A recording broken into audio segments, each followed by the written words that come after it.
My name's Alan Toyne, and I'm an ex-zookeeper. I worked at Bristol Zoo in the UK for 15 years. Hello, I'm John Rossi. I'm a touring drummer with a passion for animal conservation. When I'm on the road, I spend as much time as possible visiting zoos, aquariums, and conservation organizations. Now, I want to share those places with you.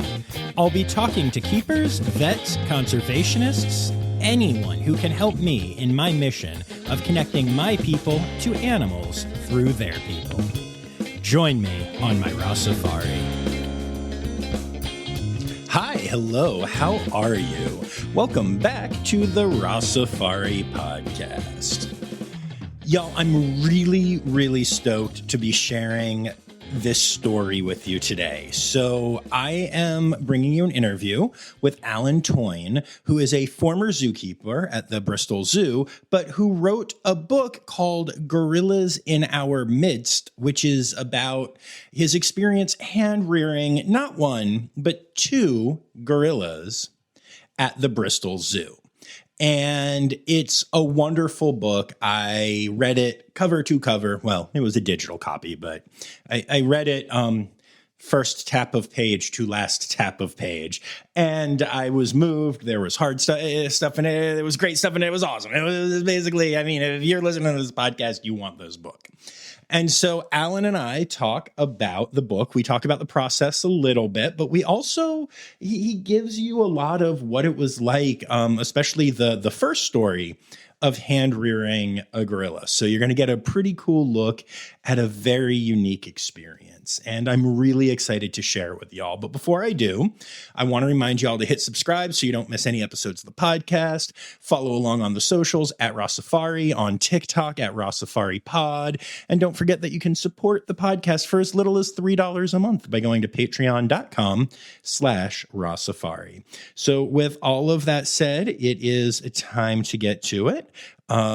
This is a really unique one, and I'm really excited. So enjoy my interview with Alan Toyne.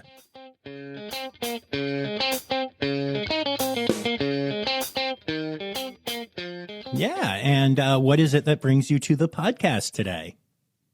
So I'm here. Well, I obviously wanted to appear on your amazing podcast, but I've recently published a book on my experiences of hand-rearing two Western lowland gorillas at my time in Bristol Zoo. Yeah, which is absolutely awesome. And thank you for sending that along. It's a fantastic book. Appreciate it.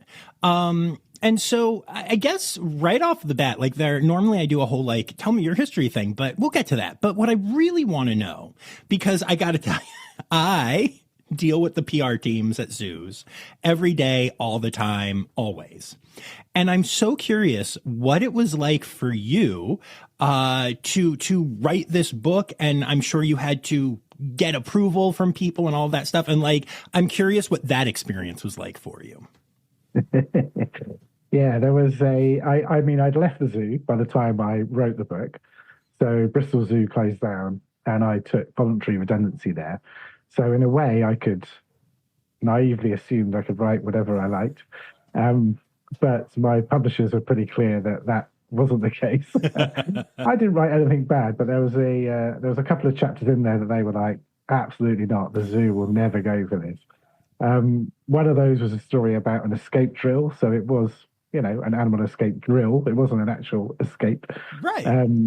And it all went a bit sideways. And to my mind, that is the point of having animal escape drills. That's what they highlight. But my publishers were like, absolutely, this cannot go in there. We want to be able to sell this book at the zoo gift shop. Please don't include that. So I did have to be careful, and also around the language I was using. The zoos have to be careful, as I'm sure you're aware. The public perception is one thing, and the reality of working in zoos is another thing. And not that zoos hide anything, but they don't necessarily want the public knowing all the nitty-gritty of what actually goes on there. So it was a bit of a fine line to walk, but I'm happy to say that, everything that happens in that book happened. It's all true. So yeah, it was okay, but it was something to be aware of, let's say. That's good. Yeah, no, it was funny. When I first started this podcast, before I had made a name and people knew who I was, I genuinely wondered if any zoo would allow me to talk to people. And I was fortunate that the Nashville Zoo and Zoo Atlanta very early on got on board and were just like, yeah, we've got nothing to hide. And then once I had them on, then other zoos were like, oh, cool. This dude like has talked to other zoos. He's not trying to burn the industry down. And it got easier. But yeah, it's definitely a tightrope walk sometimes. Yeah, for sure. For sure. Yeah. So what inspired you? I mean, I know what, what the actual story is, but like, why did you decide that this was worth writing a book?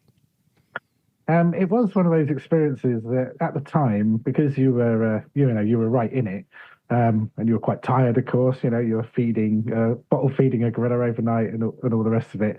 It all felt weirdly normal at the time. But afterwards, particularly when, you tell somebody who doesn't work in the zoo industry what you were doing, they're all gobsmacked and amazed. And of course, I've got hundreds of videos on my phone of Afia, the first, well, both gorillas, but the one I hand reared in my home, crashing around in the lounge and throwing the sofa cushions about and all that kind of thing. That various people were like, oh, you really should write about this.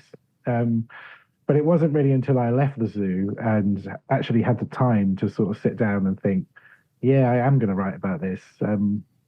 And in a way, also, because I left the zoo, as the zoo shut, I took voluntary redundancy. So if the zoo hadn't closed, I wouldn't have left. I would still be there now, I suspect. But I suddenly had some time on my hands, and it was a really nice way of revisiting the whole zoo experience in a chronological order, really, as I start the book with starting at the zoo. So in a way, it kind of felt a nice way to end that entire part of my life, I guess. That's really cool. I like that a lot. Yeah. So the problem that I have with this interview, as we start to dive into it a little bit, is that, I want to share stories with my audience, but I also want them to go and read the book. So we can't just sit here and spoil everything. So as we go, I will ask questions and such. And if you feel that we're giving too much away or something, just tell me and we'll just cut it and that'll be fine. Okay. All right. Yeah. Because I do want people to go and buy this book because it is a really good read and it's really worth honestly, it's kind of like a whole episode of Rossifari. Like, if you listen to this, you're going to love this book. It's a zookeeper talking about an amazing career and experience in that career. So, but yeah, let's dive into just a couple of the things. So can you tell people about, the early start to your career and like what led you to where you got to? Yeah, absolutely. So I think like many zoo professionals, probably, I started off in a volunteer role. I came to it a bit later in life, so I did a lot of traveling when I was younger, and there was always a kind of, I always wanted to see animals in the wild when I went traveling, so I did a lot of backpacking around Southeast Asia, South America, and and there was always that drive to see wild primates. I always had a fascination with primates, right from when I was a kid, I guess. And then it wasn't until I moved to Bristol here in the UK that I saw a volunteer position at Bristol Zoo, which I went for, and happily got that. Bristol Zoo at the time had a lot of primate species there. There was probably 25, 26 different species of primate. And I started off working in the nocturnal house where they had and mouse lemurs and pygmy slow loris. So there was a real lovely variation there. But they had all sorts at the zoo. And I quite quickly really got offered a job there. A job came up and I went for it off the back of my volunteering. And the way it worked on the mammal team at the time was that you worked through 7 subsections before you started on gorillas, as they were probably the most complex species they had there and probably the most dangerous. So yeah, you sort of cut your teeth on all the other sections and then became a gorilla keeper and kind of went from there. That's very cool. I'm curious, did you have an education background that would have led you to this, or did you just get the job from volunteering? To be honest, it was just through volunteering. I did do an anthropology degree when I kind of finished my traveling. And part of that was, there's quite a few units all about primate social behavior and a couple of animal observation units that we did at ZSL at London Zoo. So yeah, I did have a qualification, but in the UK, you become what they call an unqualified keeper. That's such a terrible name. Oh, I know, yeah. You really are at the bottom rung, unqualified. Do you know which end of a broom is which kind of, And then the zoo then put you on a course to become a qualified keeper, which is a very practical course. So that's the way you kind of then begin to slowly go up the ranks. And I sort of stopped at team leader when the zoo closed. So I left the unqualified keeper behind. That is such a funny name. Well, that's something, especially in America, which is where I'm based and where most of my listeners are, although we do have a big UK and Australian following as well. I find it so interesting because, like, people get so hung up on words over here. And in my experience in talking to people from other countries, much less so in other countries. And so, like, I can just see if a zoo had something called an unqualified keeper here, all of the anti-zoo groups would be like, this is proof that the keepers aren't qualified, and making all kinds of crazy noise about it. Whereas in the UK, it's like, no, that just makes sense. And then they train them up.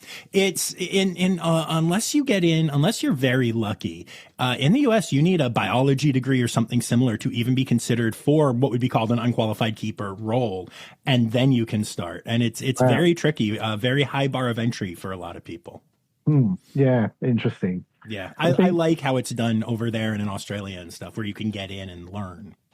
Yeah, because so much of it is practical on-the-job experience that you're learning these practical skills from the qualified members of the team, And also, I think the volunteering aspect was really good, and was really good for the volunteers that we had through the zoo. That you quite quickly realise, oh yeah, this is a career for me, or oh, I thought it was all going to be about stroking animals and cuddling things, and it clearly isn't.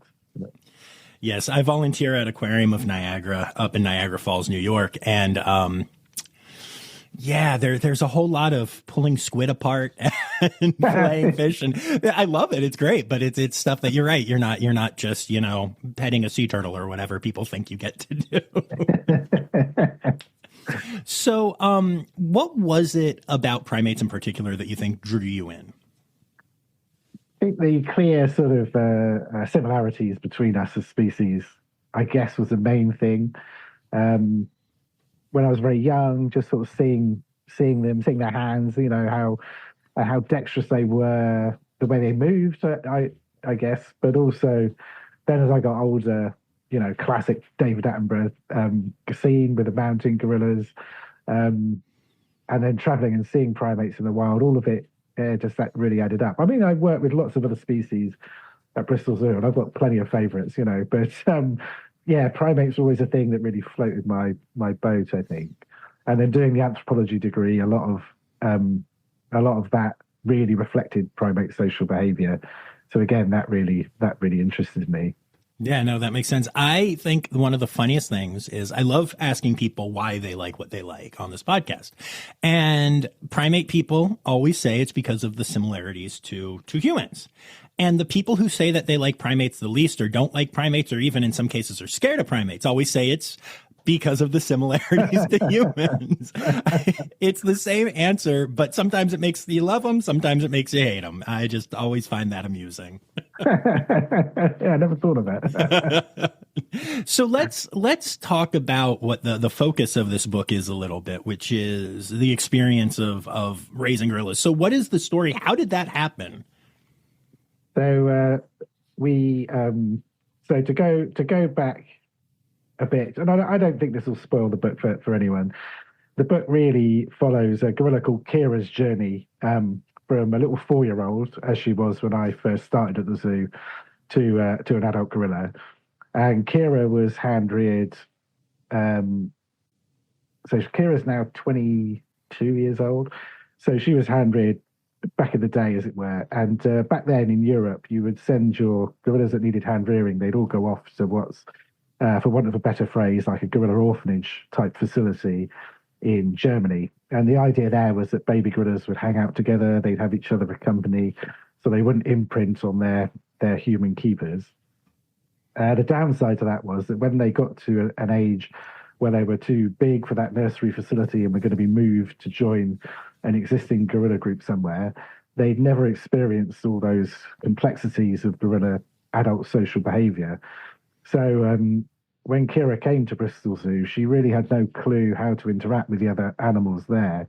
And as a result of that, she was this outcast, was an incredibly lonely animal. Her welfare was very poor. She would pluck out her fur, sit around on her own. As a result of that, of course, she was a kind of favorite with the keepers as we did all we could to enrich her and make her life better, And so eventually Kira conceived. So she mated with the silverback's son. The silverback would have nothing to do with her. And, he horribly injured her a few times. Oof. He always had a very short temper with Kira. But we realized she was pregnant. We were doing regular urine tests on everyone. So we were quite excited, thinking, okay, a baby, even though we knew it wasn't Jock's, we were thinking a baby would hopefully, give her a bit of a rise up the ranks in the hierarchy. But sadly, 4 weeks before her due date, she got incredibly sick and she had preeclampsia. So she was whizzed in for an emergency C-section. So that's how Afia, the first baby I had reared, was born. Typically, it happened on my weekend off. So I was lucky back then. I had I forget if it was a Friday or a Monday, but I basically had a long weekend every other weekend, my weekend off.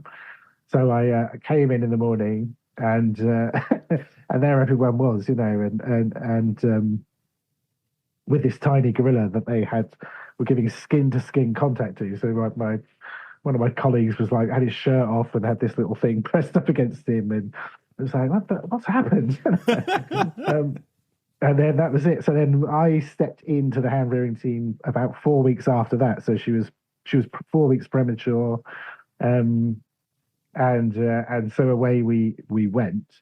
We were following protocols from Columbus Zoo, so they'd hand reared and done this, before.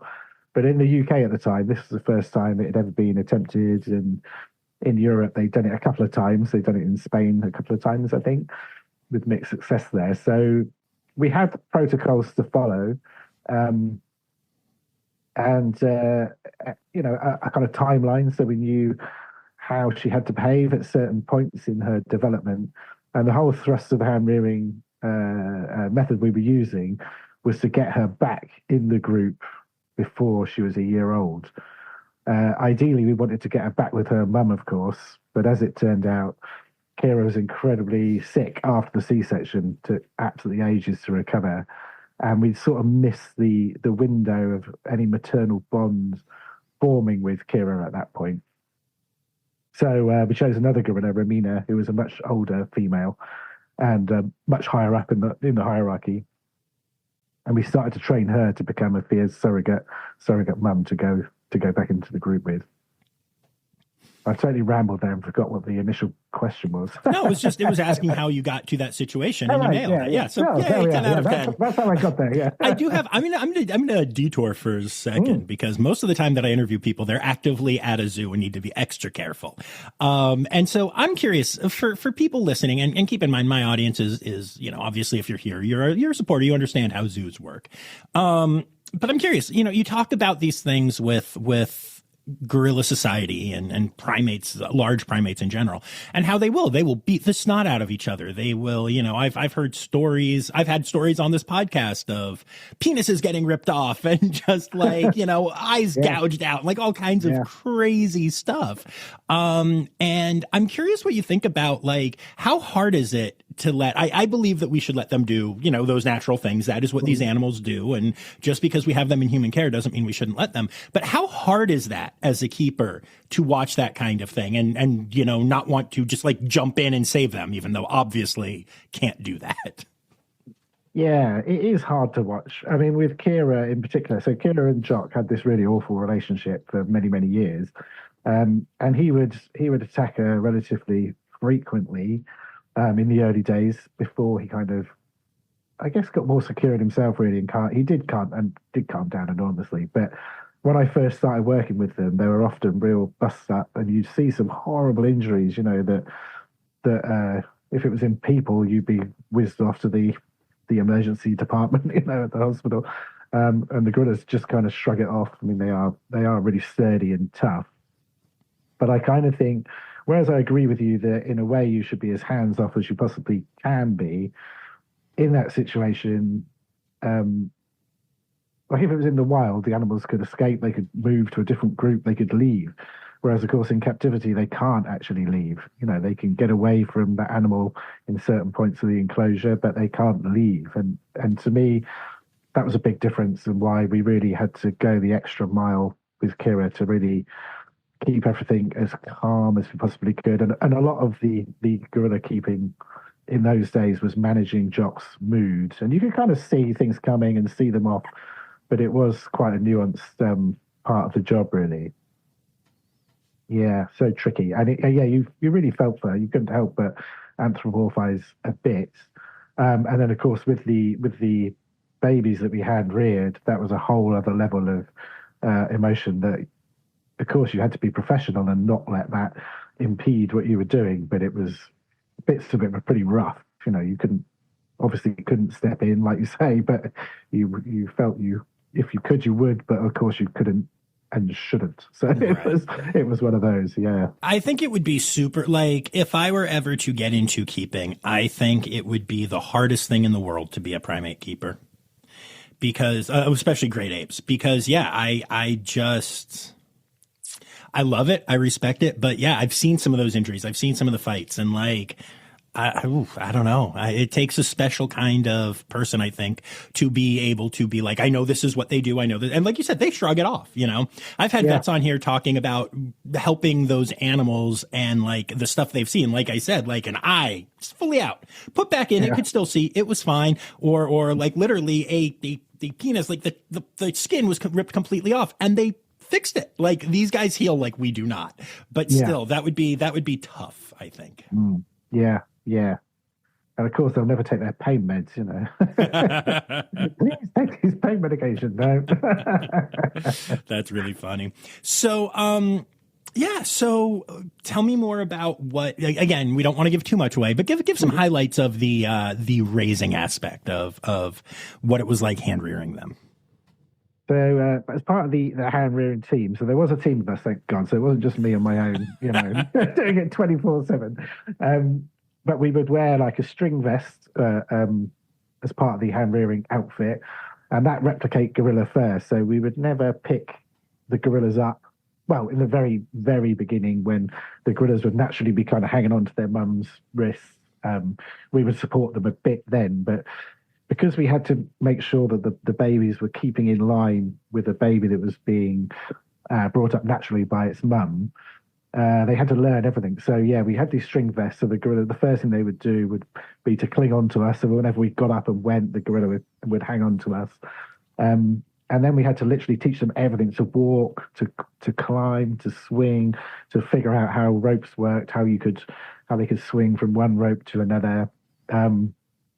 Feeding them. So the bottle feeds it was brutal to begin with. It was, you know, every 2 hours. And then we began to space those feeds out, thank goodness. So, you know, eventually you would be lying in bed with Afia snoring away, and she wouldn't wake up at all. You know, you sleep through. It was glorious. But and then during the day, so that was so yeah, you take her home in a little car seat, put her in the car, drive back home with her, and when she was in that car seat, that was the only time really that she couldn't get to you or be on you, which did prove problematic, as you know. You've read the book. I won't give that away, but and so at home she would generally have this sort of routine where she'd be pretty active for a couple of hours, then she'd have a kind of main solid feed.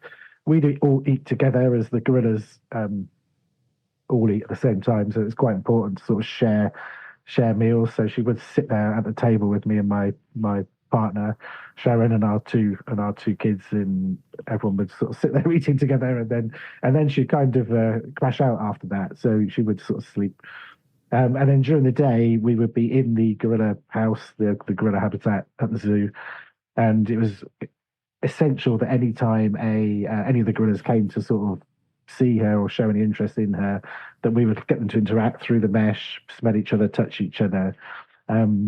and steadily build those relationships up, so that when it came time to mix her in, she knew who everybody was. A lot of the time in the gorilla house during the day, we'd also be showing her the actual environment, so we could shut bits of the house down, take her out onto the island. We all pretended to be electrocuted on the electric fence and teach her not to touch that.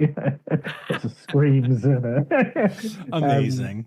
And the ways in and out of the house. So if she did get abandoned or left out there, then she would be able to find her own way in. And then the training of Romina, the surrogate mum, where basically, as soon as Afia was capable of coming to the mesh on her own accord, that would have been the earliest we could put her into the house. So the earliest would have been about 6 months when she was mobile enough to do that. So we had a sort of a few months worth of training time for Romina, and we started training her with this manky old. The shop, God love the gift shop, would give you cuddly toys of all sorts of descriptions, So we had these sort of. I guess for a cuddly toy, it was probably about the same size as a fear, really. These sort of, these gorillas with these funny plastic faces. And so we'd kind of get Romina to bring the toy, and we pretend to bottle feed the toy whilst we were rewarding Romina. And she'd also put the toy in a crate. So if the worst happened and the fear was horribly injured, Romina would put the toy in the crate and then let us take the crate away. So we sort of did all that until we were at a point where it was like, we need to start doing these mixes now. So the mixes were quite soft mixes to begin with. So in the gorilla house, you had a row of feeding dens that you could shut down individually, or you could open them up into one long row. So it was possible to sort of sit in one with the slide, a tiny Afia width gap, open. So Afia could go in with Romina next door and meet her, and then come back out again if she wanted to, which she did do. And Romina was very respectful with her.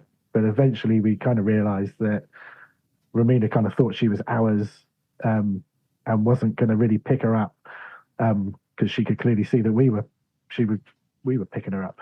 So eventually we sort of started edging our way out of that den, and then eventually we just had to leave altogether and leave them to it. At which point, Afia did get incredibly distressed, and Romina really panicked because Afia was stressed. But luckily that didn't last too long. And once Romina had picked her up and comforted her, that kind of bond really began to form, and we were sort of there then, really. That's really cool. And meanwhile, Romina's like, "Wow, you guys are terrible moms." Just saying. Yeah. How can you leave this little one? That's so sad. Fine, I'll do the work. I'll have to do it. Yeah. Oh man, that is such a fascinating story. I am curious so like most of the skills, like you said, like great apes, very similar to humans. But some of those skills are not things that we do. I'm guessing that you are not an expert in swinging, from place to place. So how do you teach someone to do that? Because we started off so quickly, we could build little tiny climbing frames within the dens that we were sharing with the fitter during the day, and ropes that we hung up and put knots in to really encourage that behavior. But to be honest with you, it was such an innate natural behavior within her that as soon as she saw a rope, she was trying to climb up it really and grab it. And that side of it happened really, really quickly. And she couldn't get enough of it once she started. We would swing around a bit, but we just nowhere near, I like to think I've got a certain amount of upper body strength, but compared to an ape, there's nothing. So you could kind of try and show her what was going on, but really she was way ahead of us almost straight away, really. So that side of it was kind of led by her. The play behavior was really interesting. She was still tiny when we put her in, but the play bites she was giving us at that point were quite extreme. So we were covered. My arms looked like a kind of weird jaguar skin. I had all these like sort of bite marks, and they're all different colors and different age of bruising, purples, yellows, greens, covered, like all our arms and legs were covered because she really loved it, really wanted to wrestle. And at this point, we had another quite young, couple of months younger than her baby within the group already, that we really wanted them to be friends, obviously. So, yeah, we had to do all of that, which was a lot of fun, stroke, painful. Yeah, that's fair. That's fair. Yeah. Worth it though. Worth it. What an absolutely amazing experience. Now I'm curious. You mentioned Sharon and your kids, and they suddenly had another person in their home, and the person was a gorilla. What was that like? What was that conversation like? Was everyone on board? Were there moments where you were like, oh boy, like tell me things? So my kids are my stepchildren. So I met Sharon, my partner, when the eldest was 8 and the youngest was 4. And Afia first came home when the youngest one was 14, 15. Sharon, has always been really supportive within my career in zoos, and I think she was quite keen to meet Afia, but I don't think she really understood what it was going to be like. But she was like, yeah, fine, and she moved into the spare room and let me have the main bedroom, and because I'd never experienced babies, baby children, because the kids were older when I first got there. That first night with Afia, and she was making these weird noises, snuffling, and I was paranoid I was gonna suffocate her accidentally at night by rolling on her or whatever. And Sharon did come in, lover, with the first bottle feed that she prepared for me, and just came in and was like, oh, I'm just making these weird noises. And she was like, that's totally normal. Don't worry about it. Babies do that. Honestly, you'll be fine. So she was great and a real support. And then the kids, particularly Kiz, the youngest, was much later, was like, I was the cute one in the family. Yeah, that was kind of my role. I was the youngest one, I was cute, and then a baby gorilla turns up. You're not going to out cute a baby gorilla. So my role was sort of, pushed out in a way, which at the time had no idea that's how Kiz was feeling. But they didn't take it that badly, but that's how they felt, and so I guess it was a bit odd, I mean, that's sharing the dinner table. That's super valid. Like, who can, like you said, who can compete, right? Man, that's really funny. That's it's interesting. So my wife is a veterinarian. And she is an emergency vet, but also the relief vet at Aquarium of Niagara, and is looking to get more into like zoo and aquarium vet work. So as we go through all of our animal stuff, we do it together. We're both very in this world. I get to go to cool zoos and meet cool animals and bring her along, and she gets to meet them. And sometimes when we're there, we've literally had experiences where like I get a call and they're like, hey, is your wife around? We have a medical question, like at a zoo or something, like, our vet wants to talk to her for a second. We've had that happen while I'm there doing interviews. It's just really funny. So for me, the idea of being, a normie, somebody not in this world, and being like, hey, babe, I'm going to bring home a baby gorilla and we're going to raise it. Love you. That would work in this house. We wouldn't even question it, but I could see that being harder if not. So that's cool that Sharon and everyone was so on board. Yeah, they were really on board with it. They were. And, they have a huge respect from me for being so understanding about that. And it was sad for them in a way, because obviously when we took Afia back and put her in, I was still bottle feeding her every day for the next 3 years, whereas they never really saw her again, or they popped in once or twice to the zoo, at Christmas. You could take your family in sometimes, but yeah, they never, that was it. It was just like that relationship came to an end, and there we are, so it was tough for them. Yeah, tougher probably. Yeah, no, I'm sure that's tricky. So talk more about, so when that side of it ended, and, as little baby was becoming less of a baby and you transitioned from mom to zookeeper, what was it like for you?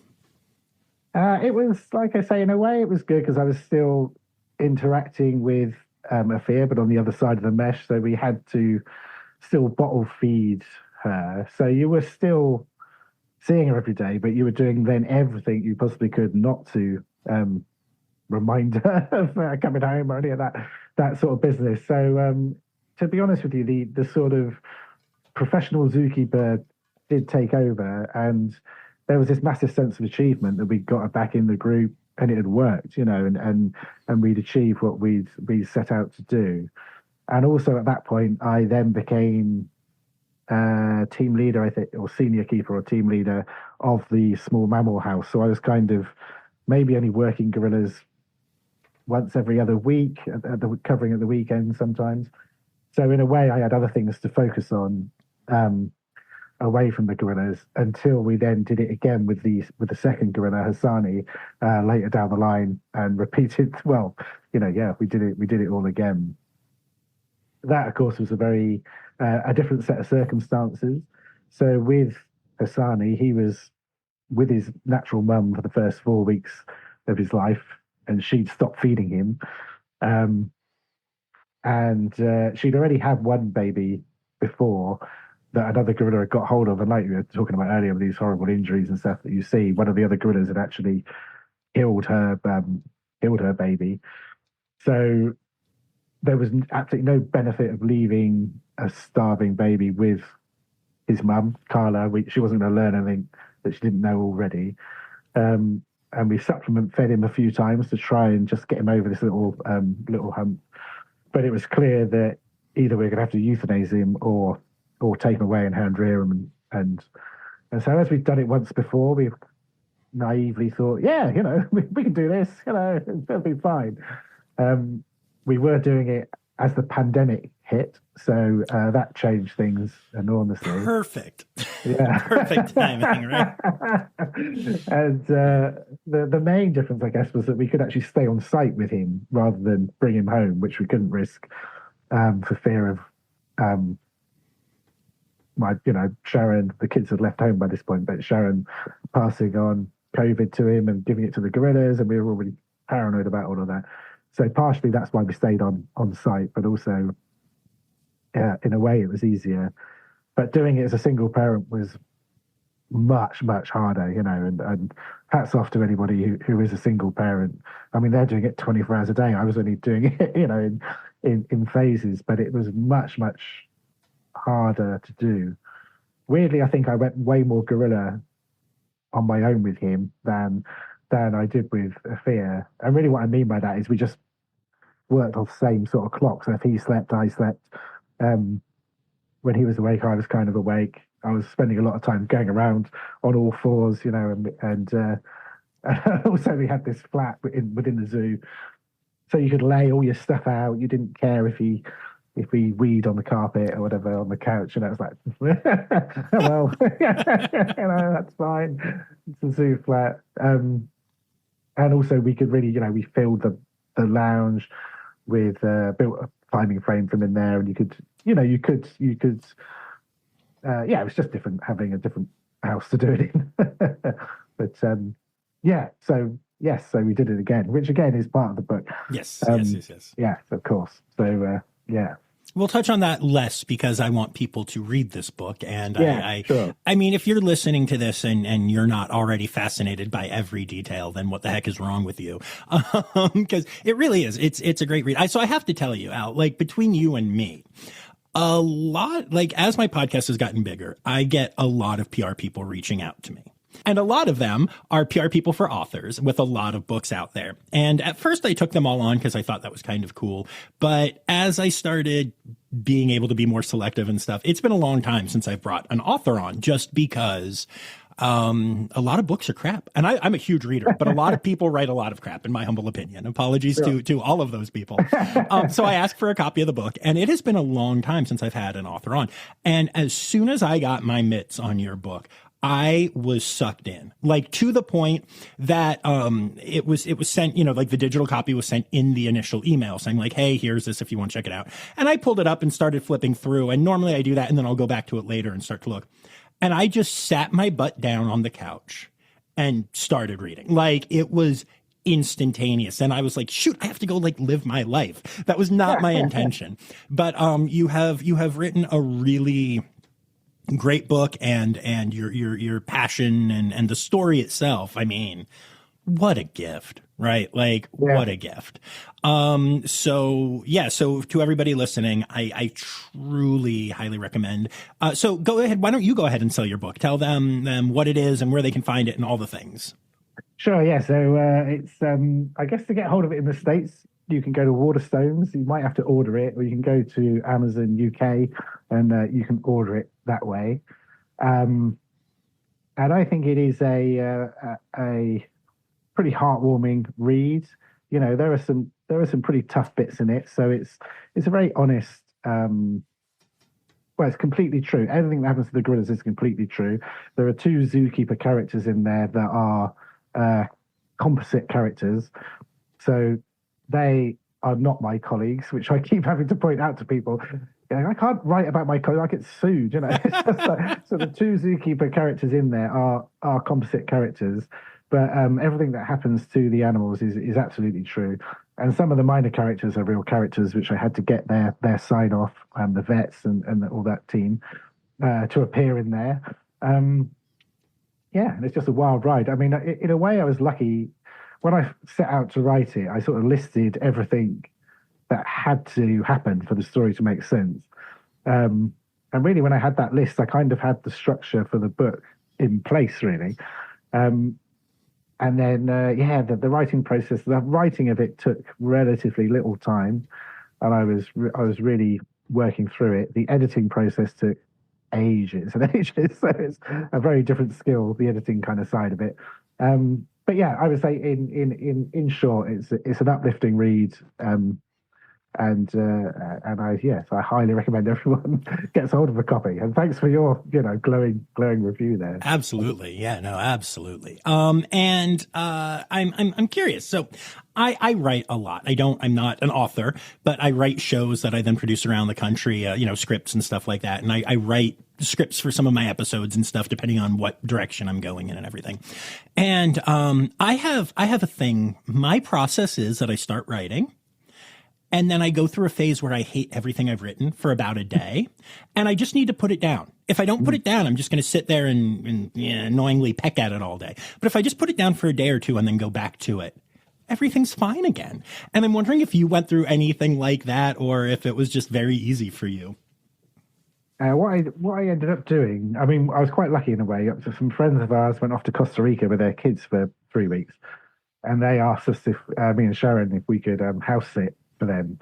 And they live down in Devon, near Dartmoor, this amazing moor, and it's near the coast. And they had this whippet dog and a cat that they needed looking after.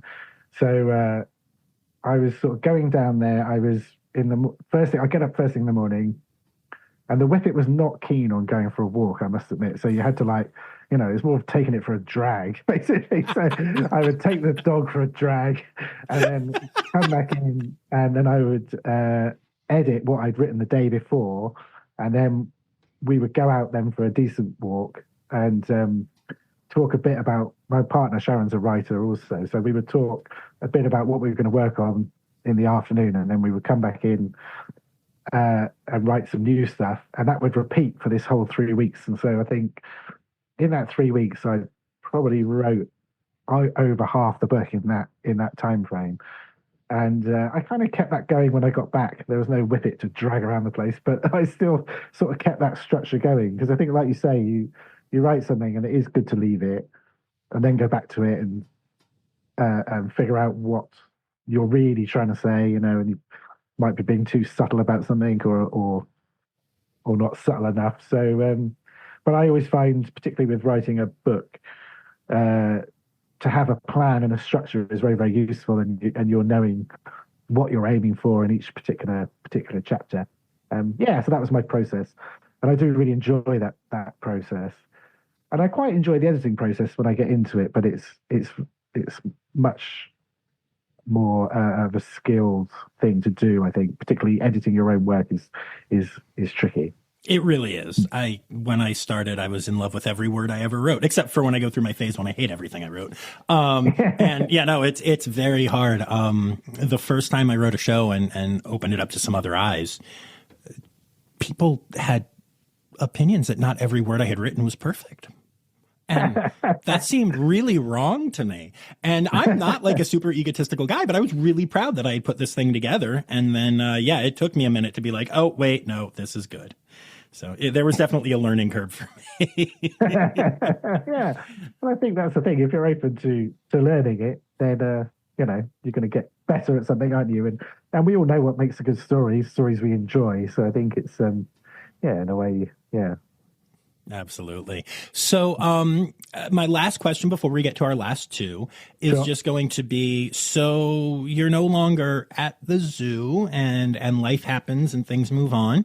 But you helped to hand raise 2 baby gorillas. And so my question is, do you have a relationship with them? Do you go and see them? Is this just like a thing that you've moved past? Tell me. So I still live in Bristol and I do still see the gorillas relatively frequently, and I am actually helping with the move. So they're still at the old site at the moment, and they're going to move to the new site in February. So I'm being drafted back in to help out with that move, as they're going to move all 8 at once. And obviously I'm still really close with my colleagues there, particularly the other hand rearers who we shared that experience together. So there's a real bond between us as keepers as well. So yeah, I really regret. Well, yeah, I do regret not working there still. I do miss it a lot, I must say. But currently, where I'm at is working on another book, and I'm kind of looking after not solely, but I'm helping look after my parents, who are sadly both in the throes of dementia and Alzheimer's. And in a way, that's very zookeeper-like. You're getting the diet right, you're getting the temperature right, the enclosure enrichment. All of those skills play into what I'm doing. So I'm laughing because that is really funny, but it's also true and is actually a really good thing. Yeah, for sure. But I didn't. I was all like, "Oh, I'm so sorry to hear that." And you're like, "Yeah, I'm basically a zookeeper for my parents." That's fantastic. So that is kind of what the second book is about. It's going to be called The 5 Freedoms, and the 5 freedoms for zoo animals aren't sadly reflected in how we look after our elder loved ones. Yeah. So that sounds a bit bleak, and bits of it are very bleak, but bits of it are very funny, I hope. That's the goal. Stories in there still, So it's sort of not the same, but it's another zoo-based book. So I guess I'm scratching my zoo itch by writing that. And whether I get back into zoos at a later stage or not, I'm not sure. We'll have to wait and see. But that's where I am at currently. Very cool. I like that. That's awesome. And I'm glad you're able to maintain those relationships with all of the primates, be them human or not, even though you're not there. Awesome. So is there a conservation organization that you would like to give a shout out to? I guess in a way, I will give a shout out to my colleague, Paige, who works for Bristol Zoo still.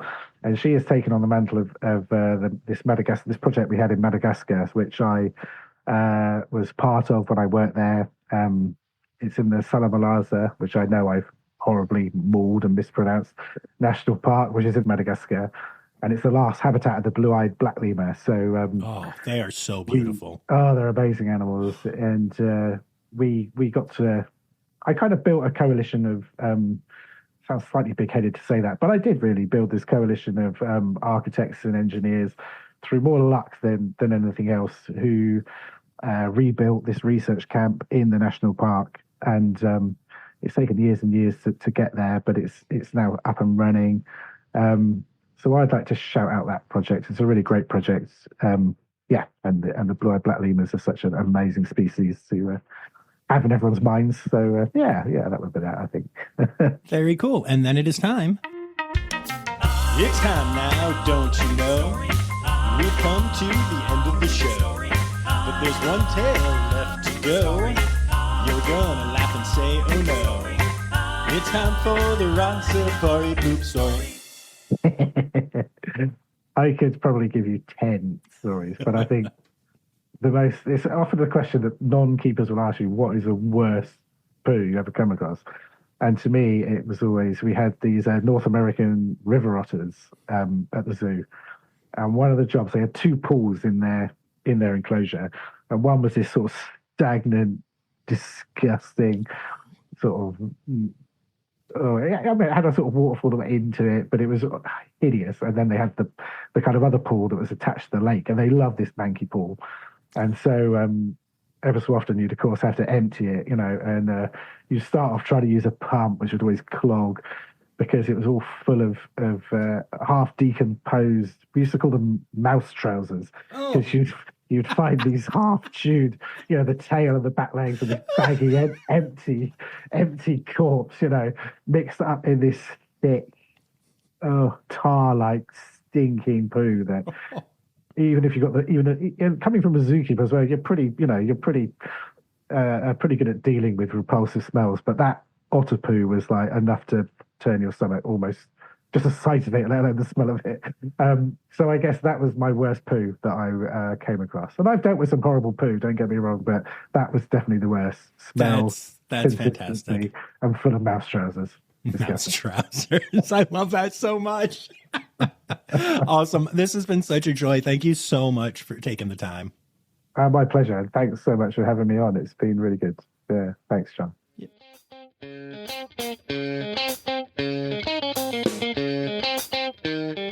So there you have it, folks. The book is called Gorillas in Our Midst, and it's a heck of a great read. It's not apparently the easiest thing to get in the States, but I highly recommend that you try if you're here. And if you're in the UK or maybe Australia, places where it might be a little bit easier to get, definitely try to get your hands on a copy of this book. You're going to love it. It's an emotional roller coaster, and I recommend it highly. So that's it for this week. Before I get going, though, I do want to take a moment to say thank you to all of my patrons, especially my Red Panda level patrons, Dr. Laura Shank, Dr. Stephen Williamson, Barbara Bennett, Jenny Owens, Melissa Reed, Carrie Kirkpatrick, John Lewis, who is also here for stickers, Kevin Williams, and Cormac McMuffin. Meow. We'll be back on Friday with a new episode of Zoo News with a special guest showing up. And until then, remember, friends, the word credits backwards is Steiderk. The Rossifari podcast is produced, hosted, and engineered by John Rossi. Editing and fact-checking by John and Dr. Zoe Rossi. Our theme song is Sevens by Nathan Burke, performed by Nathan and John. Interrupting John theme and additional voices by Taylor Isaac Gray. You can reach John directly on Instagram and Facebook at Rossifari or by email at rossifaripod@gmail.com. Rossifari is part of the Daydreamer Media Network. Now, stop listening to me and go visit a zoo.